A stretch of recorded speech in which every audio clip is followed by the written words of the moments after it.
Ok les amis, je vous propose de glow up ensemble votre candidature pour trouver votre dream job dans la mode à la rentrée et être prêt à postuler à la rentrée quand les postes vont sortir. Première action que vous allez faire, et je sais que vous repoussez cette action, je sais que ça fait des semaines vous vous dites ouais faut que je le mette à jour, nanana, vous allez le faire aujourd'hui, vous allez mettre à jour votre CV. Comment vous allez mettre à jour? Déjà vous allez prendre un modèle qui est assez sobre, assez minimaliste, parce que même si la mode peut paraître comme une industrie créative, les RH n'aiment pas les CV qui sont trop créatifs, sauf si évidemment vous postulez sur des postes qui sont vraiment très créatifs et très liés au design. Si vous postulez sur tout le reste des jobs, s'il vous plaît, gardez un CV qui est vraiment sobre, où vos expériences professionnelles sont bien claires, vraiment des bullet points.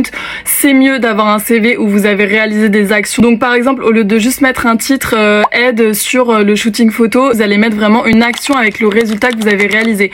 Donc par exemple, participation à l'organisation de 32 shootings photos sur le mois de août, j'en sais rien. Aussi adaptez votre CV à chaque poste, c'est-à-dire reprenez les mots-clés qu'il y a dans l'offre et vous les insérez dans votre CV. Comme ça permettra à votre CV de passer le premier step de validation en fait, parce que souvent c'est des logiciels et ensuite les RH pourront tomber sur votre CV. Au niveau des couleurs, gardez des couleurs qui sont sobres, on va pas aller sur le orange, le rose, etc. Franchement, restez sur des tons assez neutres. La photo c'est pas obligatoire, mais j'avoue que moi je la mettrai, et je mettrai une photo qui est bien professionnelle où vous êtes voilà en chemise, en veste, un truc vraiment pro. Ça sert à rien de mettre que vous avez fait votre brevet des collèges là-bas, etc. Enfin, mettez vraiment les expériences qui sont significatives et qui vont apporter quelque chose au job. Si vous n'avez pas d'expérience, vous pouvez mettre des projets sur lesquels vous avez travaillé, par exemple avec votre école, ou alors vous-même par exemple, je sais pas, vous allez postuler en communication, bah vous pouvez mettre un projet imaginaire que vous avez fait en communication. Je vous attends demain pour la deuxième action que vous allez faire, oui, parce que vous allez travailler.